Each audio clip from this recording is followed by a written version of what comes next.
Que uma bênção divina acompanhe o dia e a semana de todos que nos ouvem. Bem-vindos a mais uma análise profunda. Hoje, olha, eu confesso que temos um tema que é, no mínimo, de tirar o fôlego. Com certeza, é um privilégio enorme começar essa jornada de hoje. Nós vamos mergulhar de cabeça no enigmático capítulo 8 do livro do Apocalipse. E para nos guiar por essas águas que são tão complexas, nós montamos uma base sólida com duas fontes formidáveis. Materiais excelentes. Exato. Nós vamos usar o respeitado comentário bíblico de John Walvoord e as notas estruturais da Bíblia de Estudo Nova Almeida Atualizada, a NAA. A nossa missão nessa exploração é bem clara. A gente quer decodificar aquelas imagens impressionantes do sétimo selo e das 4 primeiras trombetas. Isso mesmo. Vamos tentar entender o que esses textos simbolizam. Ver como diferentes escolas teológicas debatem, sabe, aquela questão entre a interpretação literal e a simbólica? E, claro, descobrir por que essa narrativa tão antiga continua ecoando como um alerta para a humanidade hoje. É um roteiro em tanto. E para a gente entender a magnitude desse capítulo 8, não dá para simplesmente pular direto para o versículo 1. A gente precisa dar um passo atrás. Com certeza, o contexto é tudo. Exatamente. O cenário foi preparado de uma forma muito intensa nos capítulos anteriores. O apóstolo João está lá exilado, na ilha de Patmos, sob o peso esmagador do Império Romano, recebendo essas visões.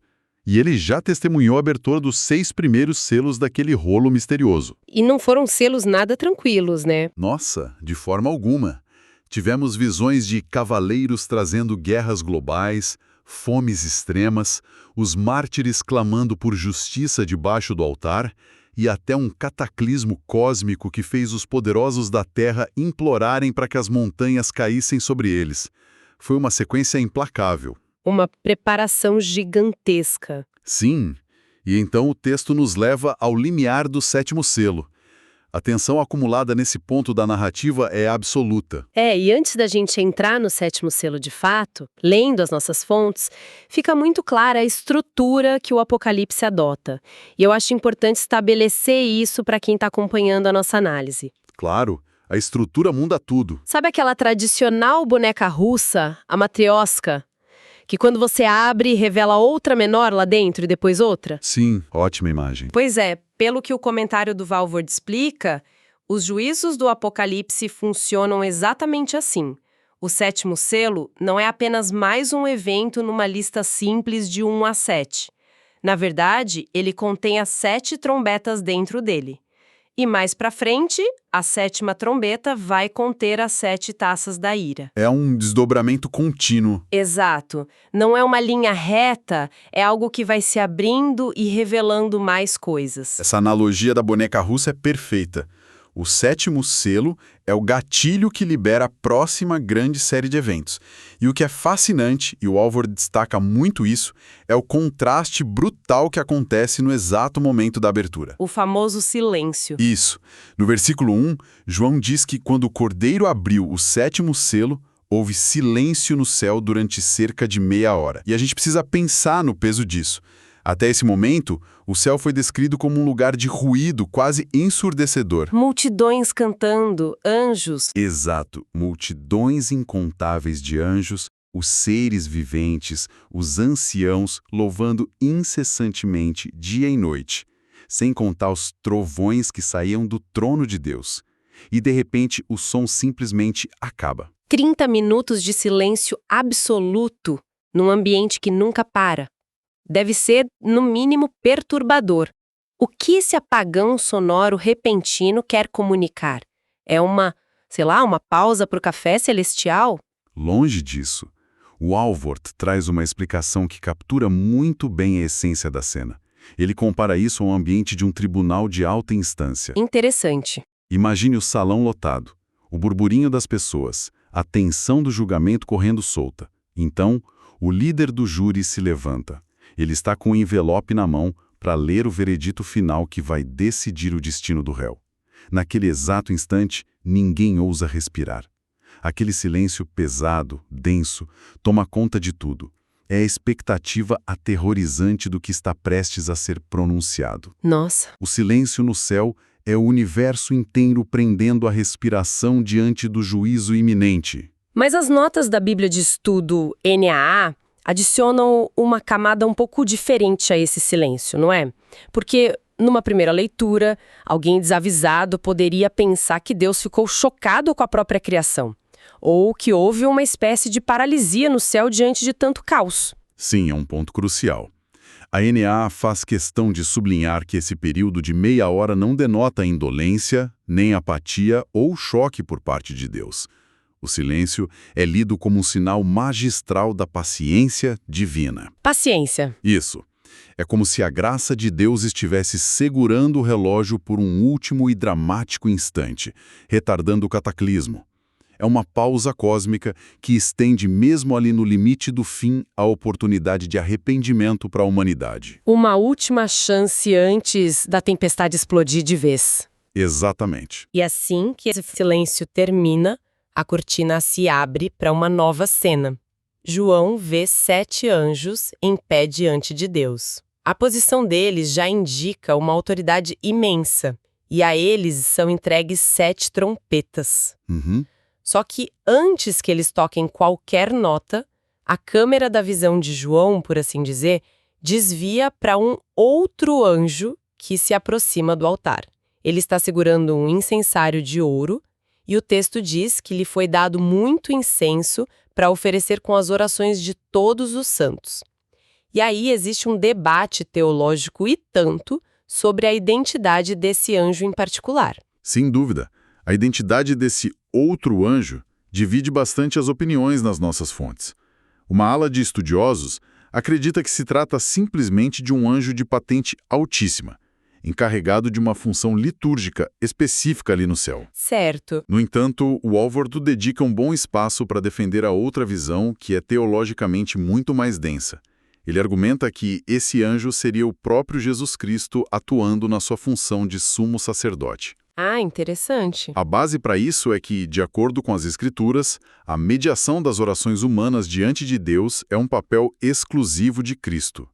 E, se olharmos lá para o Antigo Testamento, há várias ocorrências do chamado Anjo do Senhor.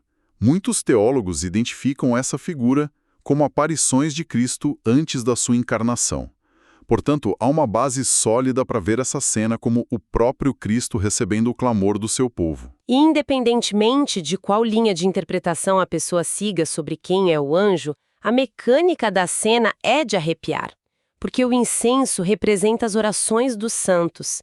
E estamos falando de pessoas que, naquele contexto original do texto, estavam sendo caçadas, martirizadas, clamando por justiça divina. Sim, as orações dos mártires. E a fumaça desse incenso sobe até Deus, mostrando que nenhum clamor foi ignorado.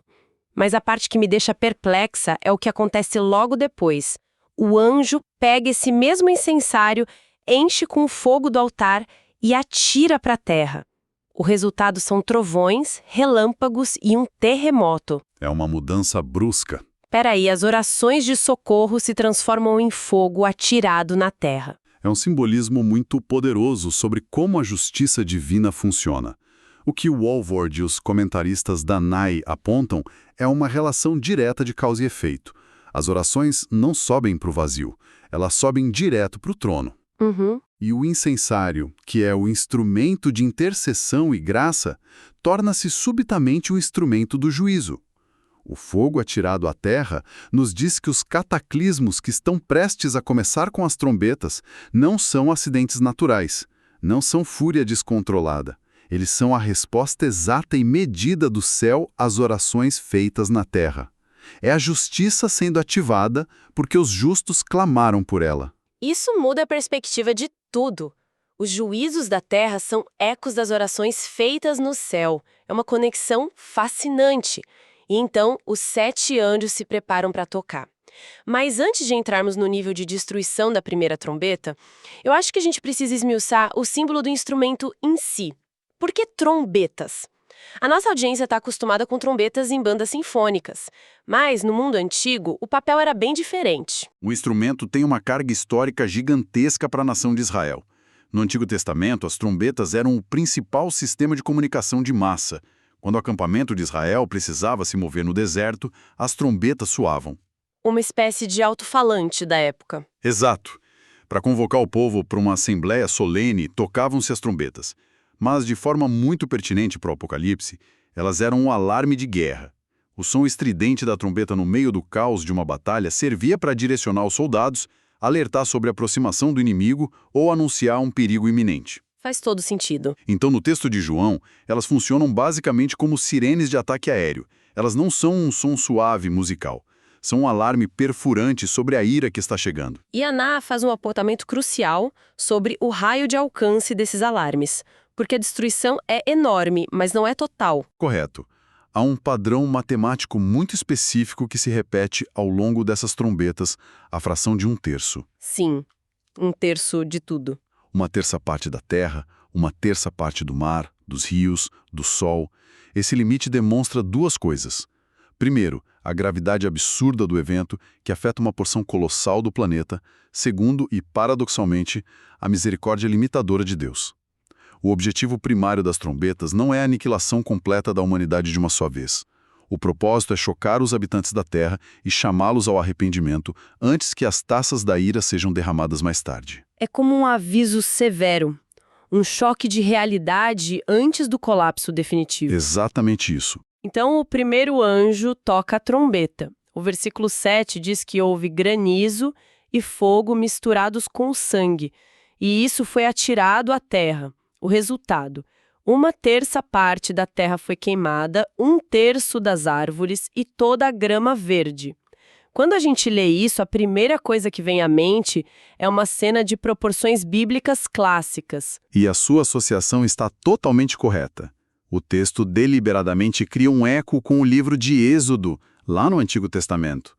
A 7ª praga que caiu sobre o Egito envolvia exatamente granizo e fogo, devastando as plantações do faraó. O Apocalipse está nos dizendo: lembram do que aconteceu com a superpotência do Egito que oprimia o povo de Deus? O mesmo tipo de juízo agora vem sobre o mundo inteiro, que se rebela contra o Criador. E aqui entra um dos maiores debates sobre como ler o Apocalipse, literal ou simbólico, porque granizo e fogo até são fenômenos meteorológicos, ainda que extremos, mas o texto fala misturados com sangue. Aí complica um pouco a visão natural. Pois é. Se levarmos isso ao pé da letra, chuva de sangue parece o roteiro de um filme de terror místico. Como as nossas fontes, especialmente o Walvoord, lidam com isso? O Walvoord é um defensor árduo de que, sempre que for possível e não for um absurdo lógico, nós devemos buscar a interpretação literal das Escrituras. O argumento dele é bem sólido. Se a praga de granizo e fogo no Egito foi um evento físico real que destruiu a agricultura egípcia historicamente comprovada, por que interpretar o relato de João apenas como uma alegoria? Então ele vê isso como um desastre físico mesmo. Sim, o Walvoord entende que será um desastre ecológico tangível. Sobre a parte do sangue, a interpretação literal ganha um tom muito prático e sombrio. Ele argumenta que o sangue não está caindo das nuvens como mágica. Se você tem blocos de gelo pesados e fogo caindo violentamente do céu, a destruição de pessoas e animais que não encontraram abrigo vai ser massiva. O sangue, então, é o resultado físico e cru da mortandade no solo, se misturando com o gelo derretido e a água. Olha, eu confesso que isso me pegou de surpresa durante a leitura, porque transforma a imagem de uma chuva mágica, sobrenatural, numa consequência logística terrível de um desastre natural muito severo. O horror fica muito mais palpável, mais real. Perde aquela aura de fábula e vira uma tragédia terrena. E a sequência não dá trégua. O segundo anjo toca e João descreve que algo como uma grande montanha em chamas foi atirada ao mar. A consequência atinge em cheio os oceanos. A 1/3 parte do mar vira sangue, a 1/3 parte das criaturas marinhas morrem e 1/3 dos navios é completamente destruído. Novamente temos aquela alusão clara à primeira praga do Egito, onde o rio Nilo virou sangue e os peixes morreram. Mas a escala agora abrange as águas salgadas do planeta inteiro. E aqui, a interpretação literal tenta encontrar paralelos no nosso mundo físico também. O que seria essa grande montanha em chamas, então? Com o vocabulário restrito do século I, João estaria descrevendo um objeto maciço e incandescente mergulhando na atmosfera. Walvoord e vários estudiosos sugerem fortemente o impacto de um grande corpo celeste, como um meteoro gigante ou um asteroide caindo nos oceanos. Um evento de extinção quase. Exato. O impacto causaria tsunamis devastadores que varreriam as frotas marítimas e levantariam detritos suficientes do fundo do oceano para transformar a cor da água, além de matar a vida marinha por asfixia ou toxicidade. Isso nos ajuda a entender a destruição comercial também. Porque destruir 1/3 dos navios do mundo seria o fim do comércio global contemporâneo. Se a gente pensar nas nossas cadeias de suprimentos de hoje. Entraria tudo em colapso. Mas a Bíblia de Estudo NA traz um adendo muito interessante que eu não posso deixar de mencionar. Eles apresentam também a lente da visão futurista focada na ação humana. Sim, essa é uma vertente muito importante no estudo moderno de profecias. Alguns teólogos que adotam essa visão argumentam que as visões de João podem ser descrições antigas de flagelos modernos originados pelas próprias mãos humanas. Como guerras. Isso, uma montanha de fogo destruindo o mar e as frotas navais, pode muito bem ser a forma como um homem da antiguidade descreveria as consequências de uma guerra termonuclear, ou o uso de armas químicas de destruição em massa que aniquilariam oceanos inteiros. E é super importante deixar claro para quem acompanha a nossa análise que o nosso objetivo aqui não é tomar partido, nem bater o martelo e declarar que se trata de um asteroide ou de uma ogiva nuclear. Nosso foco é transmitir de forma imparcial como esses materiais de estudo ajudam a decodificar as possibilidades do texto original. Exatamente. Nós exploramos as lentes de interpretação. E, no fim das contas, seja a causa puramente cósmica ou provocada por um conflito militar colossal, o resultado é o mesmo: a infraestrutura marítima do planeta sofre um golpe fatal. O que nos leva ao próximo estágio de devastação. Se os oceanos, as grandes estradas comerciais da antiguidade foram destruídos, o próximo alvo é ainda mais íntimo para a sobrevivência humana. A terceira trombeta afeta diretamente a água potável. E a narrativa aqui ganha os contornos poéticos e dolorosos ao mesmo tempo. Ao toque do terceiro anjo, uma grande estrela, queimando como uma tocha, cai do céu sobre a terça parte dos rios e das fontes de águas doces. E João até dá o nome dessa estrela, né? Absinto. Sim, absinto. Na botânica bíblica e no contexto do Oriente Médio Antigo, o absinto era um arbusto famoso por seu sabor intensamente amargo. Na literatura hebraica, a palavra é quase sempre usada como um sinônimo para a grande calamidade, sofrimento e o gosto amargo do julgamento. Certo. Quando essa estrela atinge as fontes de água, ela envenena essas reservas, tornando as águas amargas. E o texto relata uma mortandade imensa de pessoas que ingeriram essas águas contaminadas. Vamos pensar no equivalente de hoje, um desastre ambiental que contaminasse os principais lençóis freáticos e rios de grandes continentes. É um desespero imediato. A água é a coisa mais básica. A mais básica de todas. E na leitura do Walvoord, eu encontrei a que considero a conexão mais brilhante de todo esse estudo. É aquele contraste maravilhoso com um evento lá em Êxodo de novo, e eu preciso que você destrinche isso para nós, porque a ironia teológica aqui é fantástica. É um dos momentos mais ricos desse capítulo. No livro de Êxodo, logo após cruzarem o Mar Vermelho, o povo de Israel entra no deserto e encontra um oásis chamado Mara. E Mara significa amargo, certo? Isso. Eles não podiam beber a água de lá porque ela era terrivelmente amarga. O povo entra em desespero, morrendo de sede. Deus então orienta Moisés a pegar uma árvore específica e jogá-la na água. Imediatamente, a água amarga se torna doce e potável. O milagre de provisão. Sim, e ao longo dos séculos, grandes intérpretes cristãos viram essa árvore como um tipo ou um símbolo da cruz de Cristo. Aquilo que entra na amargura mortal do pecado humano e a transforma na doçura da vida e da salvação. Uma imagem linda de cura restauradora. Mas a estrela absinto faz exatamente o contrário. Precisamente.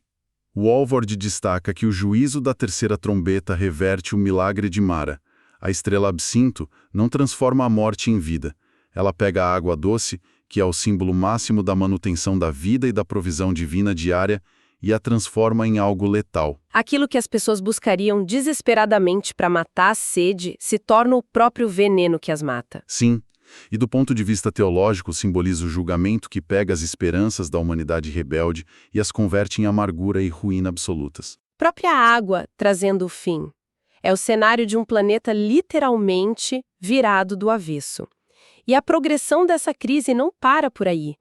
Nós vimos a vegetação, os oceanos e a água doce serem duramente atingidas, e então chegamos à quarta trombeta. O foco sai da Terra e vai lá para os céus. O relato afirma que a terça parte do Sol, da Lua e das estrelas foi atingida de forma que eles escureceram, reduzindo 1/3 da luz do dia e também da noite. A quarta trombeta toca numa das bases mais fundamentais da segurança psicológica humana. Pense em como o Salmo 19 declara que os céus proclamam a glória de Deus. A criação testemunhando. A regularidade do nascer do Sol, das fases da Lua e da posição das estrelas foi colocada lá no Gênesis como uma demonstração da fidelidade, do poder e do controle soberano do Criador sobre o relógio do universo. A luz do Sol é a constante mais confiável de toda a existência humana. Amanhã o sol vai nascer de novo. É o que todo mundo pensa. Exato. Quando o juízo divino interfere nessa mecânica celeste, reduzindo a luminosidade geral em 1/3 e encurtando ou obscurecendo o dia, o recado é inegável. É a quebra total da ilusão de controle que a gente tem. Porque por mais que a nossa tecnologia avance absurdamente, ninguém pode reacender o sol. Perfeito.